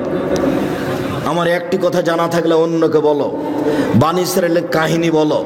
কেউ যদি কোনো কথা আমার নামে বলে, সেই কথা যদি আমার না হয় তাহলে তার থাকার জায়গা জাহান্নাম। সালাম ফেরার পরে আপনি মাথায় হাত দেন, আমি নিষেধ করিনি। তো যদি মাথায় হাত না দেওয়া থাকে তাহলে কি হবে? আপনি অজু করার সময় কাঁধ মাসা করেন, আমি আপনার কাঁধ মাসা বন্ধ করতে আসিনি, করেন আপনি, কিন্তু মুহাম্মদ সাল্লাল্লাহু আলাইহি সাল্লামের যদি প্রমাণ না হয়ে থাকে কাঁধ মাসা, তাহলে আপনার কি হবে? তাহলে আপনি বিবেচনা করে দেখেন, হুজুরকে বলেন আপনি তো খুব ভালোবাসেন, আপনারা সমাজের দায়িত্ব পালন করেন, হুজুরকে মাঝে মধ্যে দাওয়াত দেন, খাওয়ারও দেন, বলবেন আগামীকালকে আহমদ মাওলানা সাহেব আপনাকে আমরা খুব ভালোবাসি, বেশ ভালো মন্দ বাড়িতে হলে আদর করে খাওয়ায় বটে, দয়া করে কাঁধ মাসা করার হাদিসটা উল্লেখ করবেন। আবু হুরায়রা রাদিয়াল্লাহু তাআলা আনহু বলেন রাসূল সাল্লাল্লাহু আলাইহি সাল্লাম বলেছেন ওযু করার সময় কাঁধ মাসা করতে হবে। আবু দাউদ হাদিস নাম্বার এত, হাদিসটি সহিহ। সহিহ কেন বলতে হবে? এই জন্য যে আব্দুর রাজ্জাক সাহেব বলেছেন এই দেশে নাকি প্রায় 3 লক্ষ জাল হাদিস আছে। এইটা তো আবার সেটা নয়, এইটা আবার সেটা হলে তো বেকায়দা হয়ে যাবে। ফাজাইলে আমল বই লেখা আছে যে আদম আলাইহিস সালাম ভারত থেকে 60,000 বার হজ করতে গেছেন। তাহলে 60,000 বার যদি হয় তাহলে বছরে একবার হজ, তাহলে আদমের বয়স কত? 60,000 বছর। নেন এবার কোন দিক থেকে কোন দিকে লেগে গেছে। হুজুর একবারই বেখাপ্পা কথা বলেছেন, একইবারই যে মানায় না। আমার এক চাচাতো ভাই বরিশাল থেকে এক মুফাসসির গেছেন তাফসীর করতে, তো তাফসীর শুনে এসে আমাকে বলছে যে তোরা ওইসব তাফসীর জানিস না।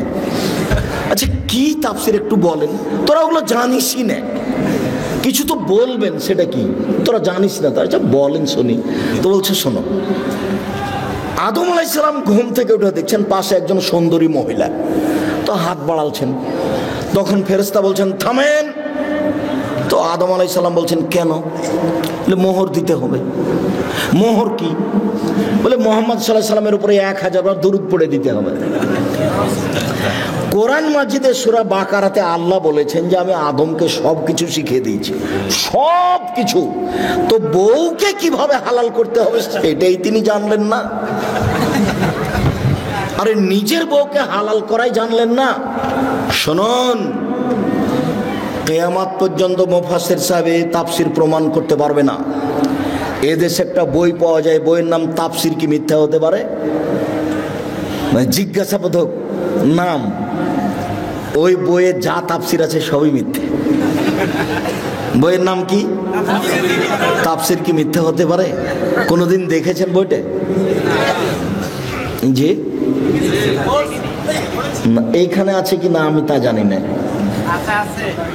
বাড়িতে থাকতে পারে। বইয়ে যা তাফসীর আছে সবই মিথ্যে। আইয়ুব আলাইহিস সালামের শরীরে পোকা হয়নি, ওই কথা মিথ্যে। দাউদ আলাইহিস সালাম কারো স্ত্রীকে দেখে পাগল হননি। এত বড় নবী আর একজনের বউকে দেখে যদি পাগল হয়ে যায় তাহলে নবী নন। এটা কোনো কথা হলো নাকি? আইয়ুব আলাইহিস সালামের স্ত্রী, একজন নবী মানুষের স্ত্রী আরেকজনের সাথে জিনা করে ধরা পড়ে যাবে? এত বড় আল্লাহর কাজ ঠেকানোর প্রয়োজন হয়ে গেছে? শুনুন, আল্লাহু আকবার বলে সালাত আরম্ভ করবেন, সুন্দর করে ওযু করে নেন, পেশাব পায়খানার প্রয়োজন থাকলে সেরে আসেন, পানি দিয়ে পবিত্রতা অর্জন করবেন। পানি না থাকলে ঢেল টিস্যু পেপার, আগে ঢেল টিস্যু পেপার পরে পানি, এই কথা মিথ্যে। আপনার টয়লেটে দেখছি খালি টিস্যু পেপারের বালতি, আগে ঢেল টিস্যু পেপার পরে পানি, এই কথা মিথ্যে। ঢেল টিস্যু পেপার নিয়ে 40 কদম হাঁটতে হবে, এটা নোংরামি। পায়ের উপরে পা উঠিয়ে খক খক করা বেহায়াই। আপনি মনে কষ্ট নেন না, আপনি আমার দিনী ভাই, আপনি পবিত্রতা অর্জন করছেন এভাবে। আপনার বউকে 40 কদম হাঁটান দেখি, আপনার বউ ঢেল নিয়ে হাঁটুক দেখি। তো আপনার বউ যদি ঢেল নিয়ে 40 কদম হাঁটায় আর পায়ের উপরে পা উঠায়, তাহলে আপনাকে দেখতে কেমন লাগবে? তাহলে আপনাকে মহিলাটাকে দেখতে যেমন যেমন লাগবে, মহিলাটা আপনাকে দেখতে তেমন তেমন লাগে। এরকম কাজ ধর্ম হতে পারে না। আপনাকে আরো বলছি, 40 কদম পরে আপনি টিস্যু ফেলেন, মনে হবে পেশাব আসলো। 40 কদম নয়, 40 দিন পরে যদি ফেলেন তবুও মনে হবে। কেন? এটা আপনার ধারণা হয়ে গেছে। সহজ পথ, পেশাব হয়ে গেছে, পানি দিয়ে পবিত্রতা অর্জন করেন, হাতটা মেজে নেন। এখন যদি মনে হয় যে এক ফোঁটা পেশাব আসলো, তাহলে অজু করার সময় একটু পানি এলে লজ্জাস্থানের সামনাসামনি এভাবে ছিটিয়ে দেবেন। বুঝাতে পারিনি? বাস, পবিত্রতা শেষ। আর ভিতরে এটা ধারণা করতে হবে না। ধারণা করলেই 40 কদম পরে যদি টিস্যু ফেলেন তবু মনে হবে। ওই পথই যায় না, বিপদ। আল্লাহু আকবার।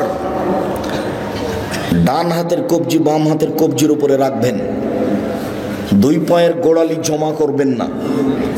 রাজশাহী চাঁপাইনবাবগঞ্জে মহিলা বৈঠকে মহিলারা বলছে, বুবু নামাজে যখন দাঁড়াবা বুবু, তখন 2 পায়ের গোড়ালি জমা করে দিও বুবু। যদি 2 পায়ের গোড়ালি ফাঁকা রাখো বুবু, তাহলে লজ্জা স্থানের যোগাযোগ বুবু মাটির সাথে হবে, মাটি অভিশাপ করবে। বুবুর সব কথাই নাকি বুখারীতে আছে। বলছে বুবু যখন সিজদা করতে যাবা বুবু, তখন হাতে যেমন মাটিতে পড়ে যায়, তেমন মাটিতে পড়ে গিয়ে আঁটো সাঁটো হয়ে সিজদা করিও বুবু। বুককে যদি উরু থেকে পৃথক রাখো বুবু, তাহলে স্তন ঝুলন্ত থাকবে বুবু, পর্দার ব্যাঘাত ঘটবে। বুবুর সব কথাই নাকি বুখারীতে আছে। বলে হিসাব, বুবু ব্লাউজ গায়ে দিয়ে আছে, শাড়ি পরে আছে, শাড়ির ওপরে চাদর আছে, বুবু ঘরে পড়ে সালাত, ঘরে বসে সালাত আদায় করছে, ঘরের মধ্যে সালাত আদায় করছে, পর্দার ব্যাঘাতের কোনো প্রশ্নই আসে না। মুহাম্মদ সাল্লাল্লাহু আলাইহি ওয়াসাল্লাম যেভাবে সালাত আদায় করতে বলেছেন, পুরুষ নারীকে এভাবেই সালাত আদায় করতে হবে, এটাই চূড়ান্ত হিসাব।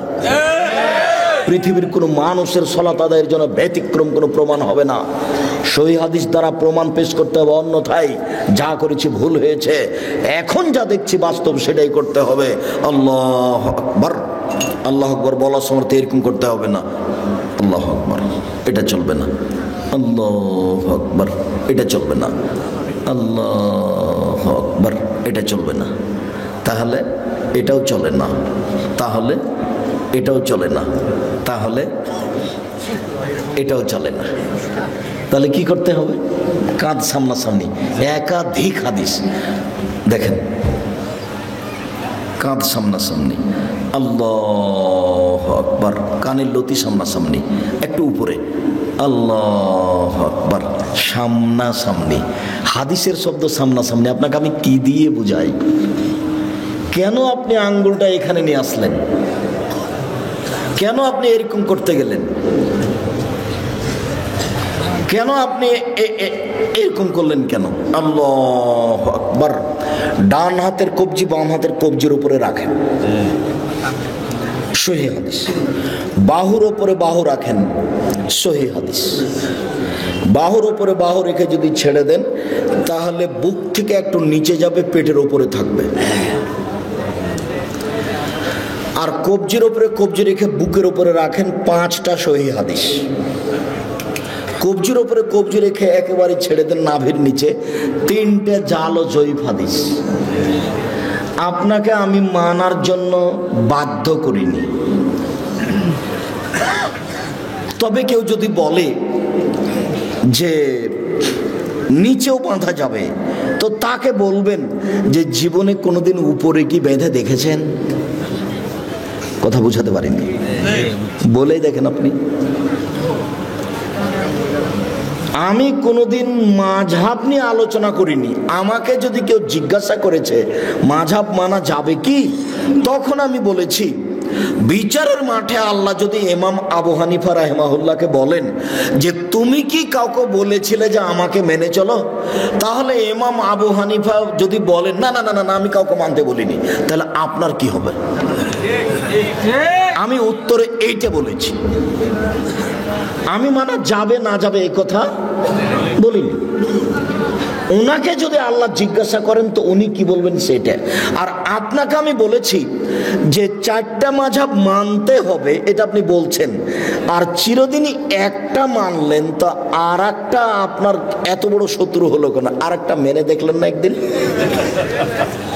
তাহলে বোঝা যাচ্ছে যে সংকীর্ণতা ভিতরে বিরাজ করে, যার কারণে আমি দল করতে নিষেধ করি। কোনো দল, কোনো সংগঠন, কোনো কিছু করবেন না। এনারা যারা মঞ্চে বসে আছেন, তারা যদি কেউ আওয়ামী লীগ হয় তাহলে বিএনপিকে দেখতে পারেন না, যারা বিএনপি তারা আওয়ামী লীগকে দেখতে পারে না। এটা হলো দলের প্রতিক্রিয়া। আমি বলেছি যে দুই বোন একসাথে জন্ম নিয়েছে, যমজ, খুবই সুন্দরী, খুবই ভদ্র, নম্র, দেখতে সুন্দরী, ভালো পড়াশোনা করেছে। তো একজনের বিবাহ হয়েছে আওয়ামী লীগ লোকের সাথে, একজনের বিবাহ হয়েছে বিএনপির লোকের সাথে, তারা এখন কথা বলে না। এটা কি হলো? এটা হলো প্রতিক্রিয়া, এটা হলো প্রতিক্রিয়া, এটা হলো সংকীর্ণতা। যেহেনটা খালি রাখেন শুধুমাত্র আল্লাহ এবং আল্লাহ রাসূলের কথা মানব, তখন সব সহজ। আমি আমার জীবনে কোনোদিন বলিনি যে আপনি আমি যেটা বলছি সেটা মানেন। আমি বলেছি আমি যেটা বলছি সেটা সত্য। তবে মানুষ এসে যদি আমার কোনো জায়গাতে ভুল দেখা যায় তাহলে আমি ছেড়ে দিতে বাধ্য থাকবো, আমি তো আর ফেরেশতা নই। আল্লাহু আকবার। হাত বেঁধে সানা সুবহানাকা আল্লাহুম্মা ওয়া বিহামদিকা ওয়া তাবারাকা ইসমুকা ওয়া তাআলা জাদ্দুকা লা ইলাহা গায়রুক বলতে পারেন। আল্লাহুম্মা বা'id বাইনি ওয়া বাইনা খাতায়ায়া কামা বা'adta বাইনাল মাশরিক ওয়াল মাগরিব, খুব গুরুত্বপূর্ণ দোয়া বলতে পারেন। আউযু বিল্লাহি মিনাশ শাইতানির রাজিম, বিসমিল্লাহির রহমানির রহিম, আলহামদুলিল্লাহি রাব্বিল আলামিন, বিশ্ব জগতের প্রতিপালকের প্রশংসা। আর রহমানির রহিম, তিনি হচ্ছেন পরম দাতা দয়ালু। মালিক ইয়াউমিদ্দিন, তিনি হচ্ছেন বিচার দিনের মালিক। ইয়াকা না'বুদু, একমাত্র তোমার ইবাদত করি। ওয়া ইয়াকা নাস্তাইন, একমাত্র তোমার কাছে সাহায্য চাই। ইহদিনাস সিরাতাল মুস্তাকিম, তুমি আমাকে সোজা পথ দেখাও। সিরাতাল লাযিনা আন'আমতা আলাইহিম, ওই পথ তুমি দেখাবে যাদের ভালোবেসেছো। গায়রিল মাগদুবি আলাইহিম ওয়ালাদ দাল্লিন, ওদের পথ দেখাও না যারা ভ্রান্ত, যাদের উপরে তুমি অসন্তুষ্ট হয়েছ তাদের পথ তুমি দেখাও না। আমিন। দীর্ঘ সময় ধরে তোমার দরবারে যে প্রার্থনা করলাম সেই প্রার্থনা তুমি কবুল করো। মনে রাখবেন সম্মানিত দিনী ভাই বোন, দুয়ার জগতে সবচেয়ে ব্যতিক্রম দোয়া হলো সূরা ফাতিহা। আমার বুঝে, আমি যেটুকু ভাঙাচোরা কোরআন হাদিস বুঝি, তাতে সূরা ফাতিহার চেয়ে পৃথিবীতে দামি কোনো দোয়া নেই। আর একটা মনে রাখবেন, খুব প্রশংসা প্রিয়, খালি আলহামদুলিল্লাহ বললেই খুশি, আলহামদুলিল্লাহ। ওই জন্য আল্লাহ রাসূল বলছেন আফজালু দুআয়ে আলহামদুলিল্লাহ, সবচেয়ে উত্তম দোয়া কি? আলহামদুলিল্লাহ। আলহামদুলিল্লাহ বলার পরে বলছে আকাশ জমিন ভর্তি নেকি দিয়ে দিলাম, যা কত নেকি দিয়ে দিলাম আলহামদুলিল্লাহ। এই জন্য তাসবিতে দিয়ে দেওয়া হয়েছে আলহামদুলিল্লাহ, আলহামদুলিল্লাহ, আলহামদুলিল্লাহ, মানে খুবই খুশি, খুব প্রশংসা প্রিয়। আপনি খালি আলহামদুলিল্লাহ বলেন খুব খুশি, সুবহানাল্লাহি ওয়া বিহামদিহি বলেন খুব খুশি, সুবহান রাব্বিল আযীম বলেন একবারে খুশিতে আটখান, সুবহান রাব্বিল আলা বলেন খুব খুশি, মানে আপনি তার খুব পবিত্রতা বর্ণনা করেছেন। প্রশংসা করে কিছু চাইলে দিয়ে দিবেন, নাও কি দিবেন, নাও, আমি খুশি হয়ে গেছি। প্রশংসা করে শুরু করেছেন, এক সমস্ত প্রশংসা তোমার,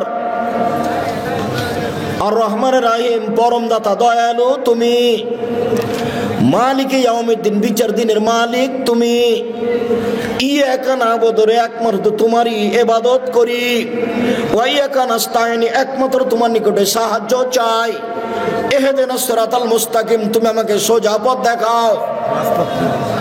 ওরা বলে আমাকে এই পথের, ওরা আমাকে এই পথে ডাকে, ওরা আমাকে এই পথে ডাকে, আমি কোন পথে যাই? তুমি আমার একটা কথা শোনো, তুমি আমাকে সোজা পথ দেখাও। যার কারণে এই সূরাটার শেষে আমিন আছে, বিসমিল্লাহ বলে আর একটা সূরা, আল্লাহু আকবার বলে হাত ছেড়ে দিয়ে রুকুতে যাবেন। হাত দুটি রডের মতো সোজা থাকবে, আঙ্গুলগুলি খোলা খোলা থাকবে, মাথা উঁচুও থাকবে না, মাথা নিচুও থাকবে না, পিঠটা এরকম উঁচু থাকবে না, সোজা থাকবে। দোয়া পড়েন সামি আল্লাহু লিমান হামিদা, হাত ওই পর্যন্ত উঠাবেন, দাঁড়িয়ে থাকবেন, যাবেন না সিজদায়, একবারে সোজা দাঁড়িয়ে থাকবেন। সব হাতের জোড়ের সব জোড়গুলিকে স্ব স্থানে যেতে হবে। রুকু থেকে উঠে যদি সিজদায় চলে যান, এ ইবাদত, এ নামাজ কবুল হবে না। দাঁড়িয়ে থেকে যান, দোয়া পড়তে থাকেন, দোয়া শেষ হয়ে গেলে সিজদায় চলেন। আমরা শেষের দিকে চলে এসেছি, সিজদায় চলেন। 7 হাড়ের উপরে সিজদা করতে হবে, নাক কপাল 1, 2 হাত 3, 2 হাঁটু 5, দুই পায়ের বৃদ্ধাঙ্গুল 7, সিজদায় হাত পা চুলকাবেন না। সিজদায় গিয়ে যদি গাও চুলকান তাহলে এখন মাটিতে আছে 6টে। বুঝতে পারলেন না? তাহলে আদে সমন্বয় হয়েছে, সলাৎ কবুল হবে না। সিজদায় গিয়ে যদি একটা পা উঠে আর একটা পা চুলকান তাহলে এখন মাটিতে কয়টা আছে? 6টে। অথচ সিজদার সময় মাটিতে কয়টা থাকবে? 7টা। নাক আগে না কপাল আগে এই কথা নয়, দুটাই মাটিতে লেগে থাকবে এটা কথা। নাক কপাল 1, 2 হাত 3, 2 হাঁটু 5, 2 পায়ের বৃদ্ধাঙ্গুল 7। হাত দুটির আঙ্গুল জমা জমা করে কানের পাশে রাখবেন, কোনোইকে এভাবে উঠে রাখবেন, পেটের নিচ দিয়ে যেন ছাগলের বাচ্চা পার হতে পারে। সহিহ হাদিস। নারী পুরুষ সবারই একই হুকুম, কোনো পার্থক্য নেই। সিজদা থেকে উঠে দোয়া পড়েন, আবার সিজদায় যান, উঠে আসেন, এ হলো 1 রেকাত, আরও 1 রেকাত, এ হলো 2 রেকাত। আত্তাহিয়াতুর বৈঠক হলে পায়ের পাতার উপরে বসবেন। আর যদি সালামের বৈঠক হয় তাহলে বাম পাকে ডান দিকে বের করে দিবেন, নিতম্বের উপরে বসবেন, ডান পাটা খাড়ো হয়ে থাকবে, বাম হাতের আঙ্গুল জমা জমা করে হাঁটুর উপরে রাখবেন, ডান হাতের আঙ্গুলের কনিষ্ঠ আঙ্গুল এবং তার পরেরটা জমা করবেন। করেন তো দেখি। বৃদ্ধাঙ্গুলের পরের আঙ্গুলের নখের উপরে পেটটা রাখেন, অবিরাম নড়বে আত্তাহিয়াত হয়ে গেলে সালাম পর্যন্ত। একবার উঠানোর পৃথিবীতে ভুয়া হাদিসও নেই, এটা এমনিতেই চলছে। অবিরাম নড়বে, যতবার নড়বে ততবার শয়তানকে আঘাত করা। আত্তাহিয়াত, দরুদ, দুআয়ে মাসুরা। তারপরে আমার একটা পরামর্শ, সেটা কি বলেন তো? রব্বির হামহুমা কামা রাব্বায়ানি সাগীরা। বাপ মায়ের জন্য দোয়া করা, জাযাকাল্লাহ খায়ের, মনে আছে, ভুলবেন না সহজে। রব্বির হামহুমা কামা রাব্বায়ানি সাগীরা। হে আল্লাহ, তুমি আমার প্রতিপালককে দেখো, তুমি আমার বাপ মাকে দেখো, বাল্য অবস্থায় আমাকে যেভাবে দেখেছিল। এই দোয়াটা যেন না ভুলি, তার জন্য কি পরামর্শ আছে? 2 রেকাত সলাত। 2 রেকাত সলাত আদায় করে আল্লাহকে বলবেন যে একমাত্র দোয়াটা মনে রাখার জন্য আমি এই 2 রেকাত সলাত আদায় করছি, তুমি আমাকে কবুল করো। আসসালামু আলাইকুম রহমতুল্লাহ, আসসালামু আলাইকুম রহমতুল্লাহ। এরপরে যা কিছু হবে তা জিকির। সম্মানিত দিনী ভাই বোন, জিকিরের সবচেয়ে গুরুত্বপূর্ণ জিকির হলো আয়াতুল কুরসি। সালাম ফিরার পরে যদি কেউ আয়াতুল কুরসি বলে তাহলে জান্নাতে চলেই গেছে। তো ঢোকেনি কেন? মরেনি এই জন্য। সম্মানিত দিনী ভাই বোন, আলোচনার শেষে এসে আপনাদের সাথে জরুরি কয়েকটি কথা। তার প্রথম কথা হচ্ছে, আমার মনে হয় এই পর্দাটা যখন আমি উঠেছিলাম তখনই খুলে ফেলতে হতো। পর্দার বাহিরে যারা আছে তারা বুঝতে পারে না যে আমাদের কথার কারণে তাদের অসুবিধা হচ্ছে নাকি, যার কারণে তারা নিয়মিত কথা বলার চেষ্টা করলো, যেটা আমরা পছন্দ করিনি। যা হোক, অনেক দূর থেকে আসার পরেও তারা আমাদের কথাকে মূল্যায়ন করার অনেকে প্রয়োজন মনে করলো না। এটা তাদের অযোগ্যতা, এটা তাদের বিদ্যা বুদ্ধি না থাকার প্রমাণ। কেননা আমরা খুব জোরালোভাবে পেশ করেছি, আমরা জাতির সামনে একটা বাক্য অগ্রহণীয় বলি না। কাজেই কেউ বুদ্ধিমান তারপরে আমাদের কথা শুনবে না, উপেক্ষা করে গল্প করবে, এমনটা হতে পারে না। কেউ কোনোদিন এরকম জায়গাতে টিকতে পারেনি, আজও টিকার কোনো পথ নেই। দ্বিতীয় জরুরি কথা আপনাদের সাথে এই, জামিয়া সালাফিয়া ডাঙ্গিপাড়া পবা রাজশাহী, জামিয়া সালাফিয়া রূপগঞ্জ নারায়ণগঞ্জ ঢাকা, জামিয়া সালাফিয়া 6 মাইল বাবুগঞ্জ বরিশাল, জামিয়া সালাফিয়া তেঘরা বিরল দিনাজপুর, জামিয়া সালাফিয়া সিলেট, জানি না চট্টগ্রামে কখন হবে, তবে নোয়াখালীতে পরিকল্পনা চলছে। লক্ষ্মীপুরের লোকেরা অনেকে দাবি রেখেছে, এখন আমি চূড়ান্ত হিসাব পেশ করিনি, অপেক্ষায় আছি। ভাবছিলাম নোয়াখালী, মেন নোয়াখালীতে হোক, তাহলে সব জেলার জন্য সহজ হবে। শেষ পর্যন্ত যদি নাই হয় তাহলে লক্ষ্মীপুরে হিসাব থাকতে পারে। মর্মে সকল দিনী ভাই বোনকে আমি জামিয়া সালাফিয়ার জন্য আন্তরিকভাবে দোয়া করার জন্য অনুরোধ জানাচ্ছি।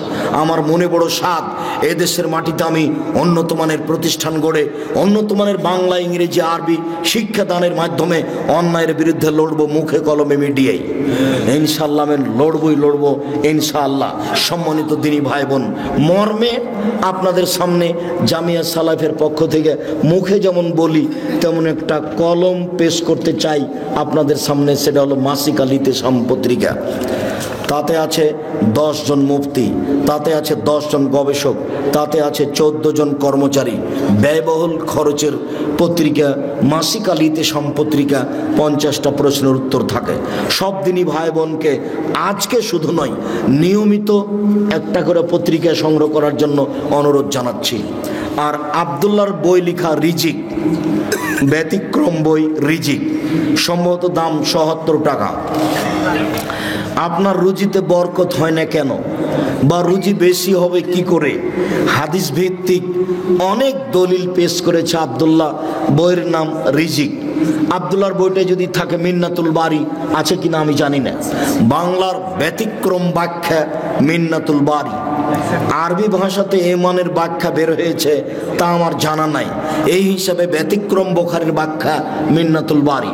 আমি খাকসার, আমার তেমন কিছু নেই আজকে, তবু তাওজিহুল কোরআন তাফসির, ব্যতিক্রম পদ্ধতিতে তাফসির লেখা আছে তাওজিহুল কোরআন। তাওজিহুল কোরআন আর দোয়ার বই, প্রায় 40টি সহিহ হাদিস আছে হাত তুলে দোয়া করার। কিছু জয়ীফ হাদিস আছে, 16টি স্থান আছে কোথায় কোথায় হাত তুলে দোয়া করতে হবে। আপনারা বইগুলি সংগ্রহ করতে থাকেন, আর কয়েকটা জিজ্ঞাসা আমি দিই। জিজ্ঞাসাও শেষ হবে, আপনাদের আলোচনা শেষ হবে। সকল দিনই ভাই বোনকে বইগুলি সংগ্রহ করার অনুরোধ জানিয়ে, প্রশ্নের উত্তরগুলি সাধারণভাবে শোনার অনুরোধ জানিয়ে আপাতত শেষের দিকে আসছি। ঋণের বিষয়ে রাসূল সাল্লাল্লাহু আলাইহি ওয়াসাল্লাম কি বলেছেন? রাসূল সাল্লাল্লাহু আলাইহি ওয়াসাল্লাম বলেছেন, ঋণের পাপ পরিশোধ না করলে ক্ষমা হবে না। মানুষ যদি শহীদ হয়ে যায় তবুও ঋণের পাপ ক্ষমা হবে না।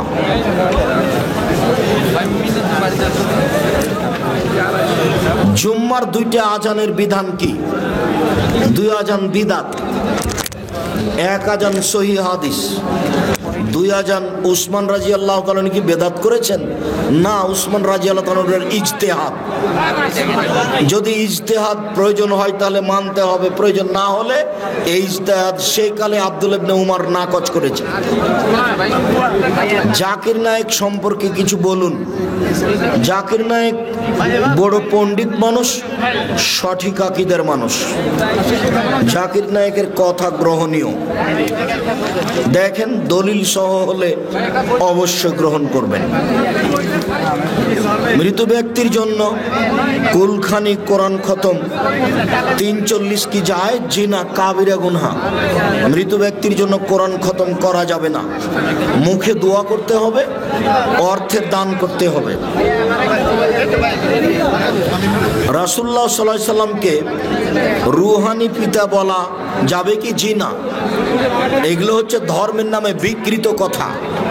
মুহাম্মদ সাল্লাল্লাহু আলাইহি সাল্লাম কারো রুহানি নগদ বাকি কোনো পিতা নন। মুহাম্মদ সাল্লাল্লাহু আলাইহি সাল্লাম হচ্ছেন জনগণের রাসূল, নবী।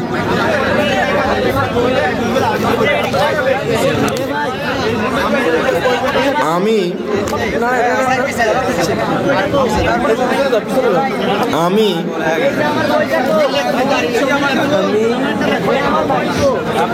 পায়জানে আমল নামক কিতাবে